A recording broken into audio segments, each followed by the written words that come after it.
मैं वही बात कहूंगा जो मैंने पहले सुन रखा है।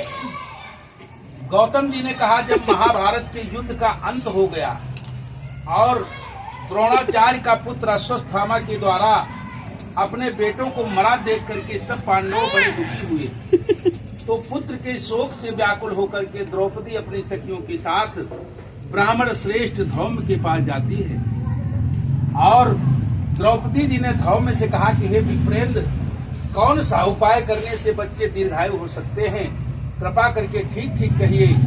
धौम्य ऋषि कहने लगे कि सतयुग में सत्य वचन बोलने वाला, सत्य आचरण करने वाला समदर्शी जीमूत वाहन नाम का एक राजा हुआ करता था।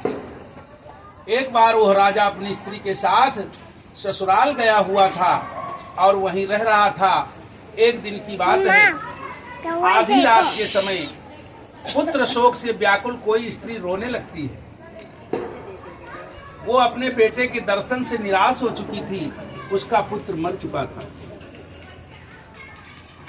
वह रोती हुई कहती थी कि हाय, मुझ बूढ़ी माता के सामने मेरा बेटा मरा जा रहा है। उसका रुदन सुनकर के जीमूत वाहन का तो मानो हृदय विदीर्ण हो गया।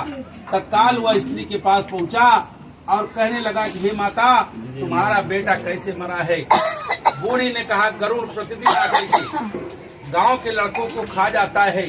इस पर दयाल राजा ने कहा कि माता, अब तुम मत रो, आनंद से बैठो, मैं तुम्हारे बच्चे को बचाने का पूरा प्रयत्न करता हूँ। ऐसा कहकर के राजा उस स्थान पर जाता है। एकदम से देखो, राजा उस स्थान पर जाता है जहाँ गरुड़ आकर के प्रतिदिन मांस खाया करता था।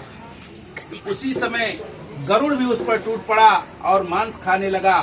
जब अतिशय तेजस्वी गरुड़ ने राजा का बायां अंग खा लिया तो झटपट राजा ने अपना दाहिना अंग भी उसकी ओर बढ़ा दिया। ये देख करके गरुड़ जी ने कहा कि तुम कोई साधारण इंसान नहीं हो, तुम कोई देवता मालूम पड़ते हो। अबे तो बैठी है, क्या मांग रहे हो? अभी कथा होगी तब।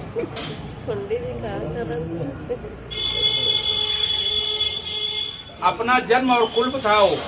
पीड़ा से व्याकुल मन वाले राजा ने कहा कि हे पक्षीराज, इस तरह के प्रश्न करना व्यर्थ है, तुम अपनी इच्छा भर मेरा मांस खाओ। ये सुनकर गरुड़ रुक गए और बड़े आदर से राजा के जन्म और कुल की बात पूछने लगे। राजा ने कहा, मेरी माता का नाम और मेरे पिता का नाम शालिवाहन है। सूर्य वंश में मेरा जन्म हुआ है और जीमूत वाहन मेरा नाम है। राजा की दयालुता देख करके गरुड़ ने कहा कि हे महाभाग, तुम्हारे मन में जो अभिलाषा हो वो तुम वर मांग सकते हो। राजा ने कहा कि हे पक्षीराज, यदि आप मुझे वर दे रहे हैं तो ये वर दीजिए कि आपने अब तक जिन प्राणियों को खाया है वे सब जीवित हो जाए।